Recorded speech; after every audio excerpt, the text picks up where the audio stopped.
ARM Holdings is set to IPO at a valuation greater than $50 billion, one of the largest IPOs of the year, with eager stated buyers in Apple, Intel, Nvidia, along with other companies publicly stating that they plan to buy shares in the chip designer's IPO. This is very interesting setup. If you want to know maybe if you should participate, buy with these mega behemoths with the IPO. What does ARM even do? What's their history? I cover that all in this video. If you enjoy educational investment videos, please make a point of hitting that subscribe button towards the end of the video. I'm also going to share my own personal thoughts on what I think of ARM. Where would I be interested in potentially buying, why or why not?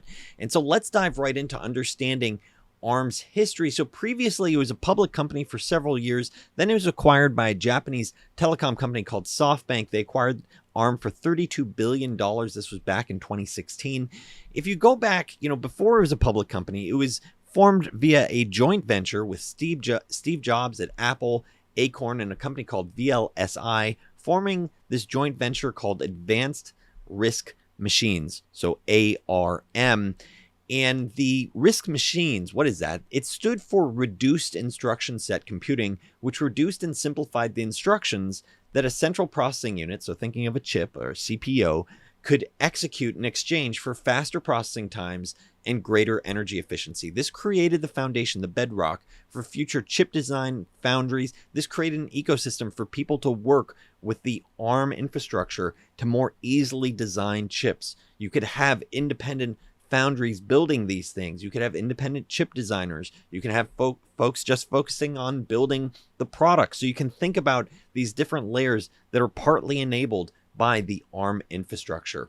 And looking at where they are today, ARM CPUs are the world's most licensed and deployed processors. They have a 99% market share in smartphones. They own the smartphone market, virtually all smartphones. They also have the majority of tablets and digital TVs. They also have a 10% plus share in the global cloud market. When you put it all together, they estimate that they have around a 49% market share, and it's been going up over time. So clearly a very valuable business model, providing this infrastructure, this IP that businesses around the world use. Now, looking at it, very attractive business model because it's primarily based on royalty fees. Royalty fees where companies are saying, hey, we want to license your IP and we will pay you on a per phone that we sell basis. So 63% of their revenue is royalty fees. Of their royalty fees, 46% comes from products released from 1990 through 2012. So you're looking at long tail revenue streams that can get created. This means a durable business.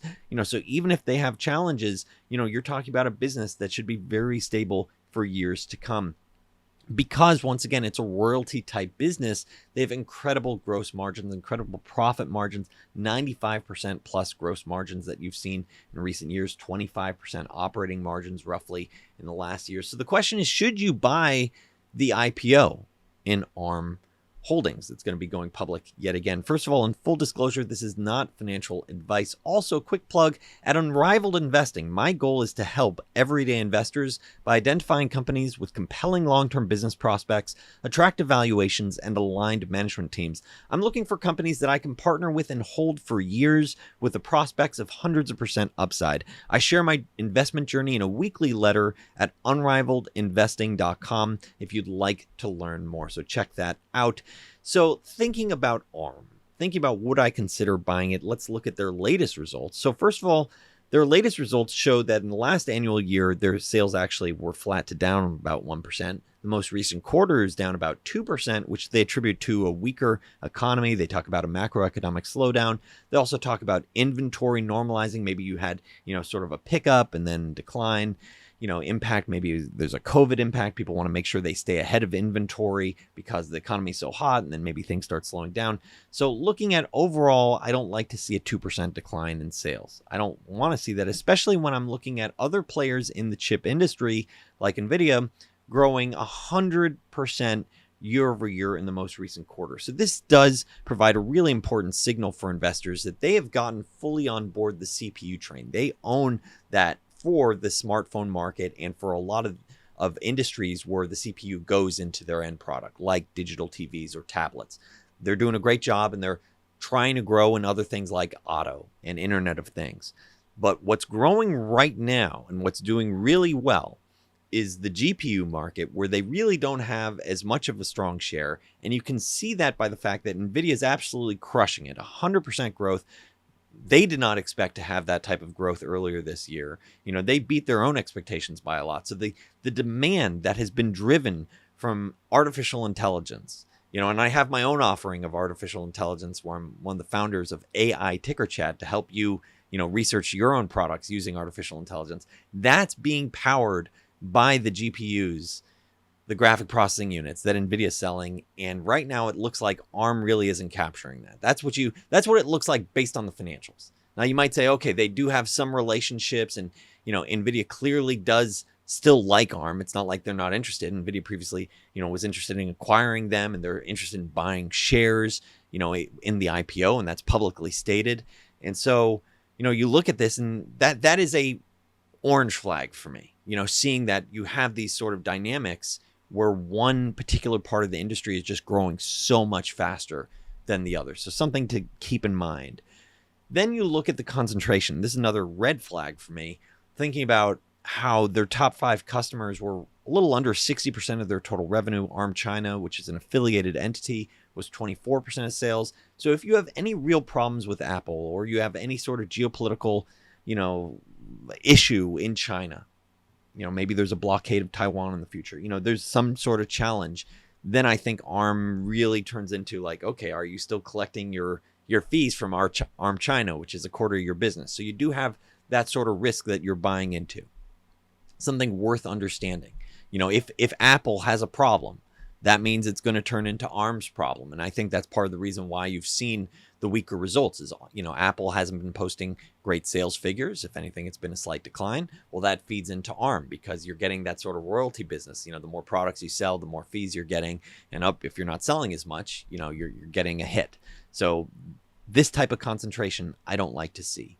That said, this is clearly a special business because AMD, Google, Nvidia, Apple, TSMC, Samsung, Cadence, and a couple other players publicly announced, and you can see this with the filings, that they are interested in buying up to $700 million plus in this IPO. And keep in mind, they're only IPOing a couple $1 billion, something like $5 to $6, $7 billion that's currently being issued. They'll probably sell more over time.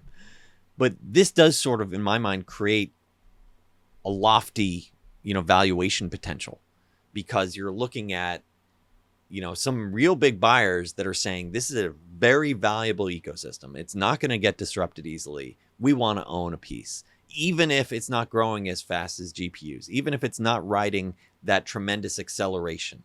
This is still something special that's going to last for years and years to come. So that's clearly sort of the vote of confidence that you're seeing with these major companies interested in buying. Now, there's 4 more key points that I think investors should consider, sort of things I've scratched down. One is I personally try to find businesses where the founder is still running it. You don't have that here. You sort of have a hired gun who's bounced around throughout the industry, who's now running the company. So I personally prefer the founder because founders tend to think longer term. You take painful decisions now for better growth long term, better profitability long term. That's one thing to consider. So it's probably not going to be part of my own investment journey. If it's not a founder-led, I want someone that's really aligned, very clear, that there's a strong interest, that will crush it. Another key aspect, I think the second key point, is that I'd rather have a simpler story of growth than what you're currently seeing here. I'm the current story is, we're having some trouble with the economy. Sales are flat. Sales are down 2%. I would rather have something where it's like, it crushed it this past quarter. It crushed it this past year. It's growing 10, 20% plus, and I'm paying a very, very fair valuation. This is the third point for ARM. The valuation doesn't strike me as compelling at all. You're looking at a company, $50 billion plus valuation. Clearly, people are paying for the strategic value of it, because you're looking at a company with maybe $1 billion in free cash flow. You're looking at a company around 18 times sales. And so I'm, currently buying a stock that, I most recently called out to my subscribers on Unrivaled Investing, that's closer to 2 times sales, growing closer to 30%, and has rapidly improving profit margins. Whereas here you have sort of the opposite situation of, weaker sales, actual decline, and just horrendous valuation, because I think, this infrastructure, and people are saying, okay, this business is for sure going to be around for years, the strategic value. And so I think it is important to recognize, and this is the fourth point, that when you get frothy markets, you're going to get, like we previously had a SPAC craze, and there were some SPAC promoters that were doing 2 SPACs a day. I mean, it was crazy. It was very frothy. I warned my folks, my subscribers, the Unrivaled Nation at Unrivaled Investing. I did an exclusive video warning about the SPAC implosion before it happened. And with this type of thing, when the market starts getting hot, you get more and more IPOs that sort of feed the demand. So the demand's there. Okay, let's meet it with supply. And so I think you could start seeing that, and you are seeing that with ARM, and folks saying, hey, how about we pay close to 20 times sales for this type of business, for a declining sales business. I mean, that's just an example of the frothy market. So I think a key point is beware, folks. Like, be very thoughtful. Yes, Apple and Google may want to own a stake, but that doesn't necessarily mean it's right for your own personal journey. You have to figure out what's right for you. Like, for me personally, I want something that's, much easier for me to think about. Okay, here's the growth story. Here's why the founder is still involved and they have a big share, and, I'm very comfortable with their growth. So I'm not going to be involved with ARM. I don't mind following it. I enjoy, learning about it, but it's just not for me with my own personal journey. If this video has been helpful for you, learning about ARM, please make a point of hitting that subscribe button. If you're interested in learning more about my own personal investment journey, consider unrivaledinvesting.com. Thanks so much for tuning in.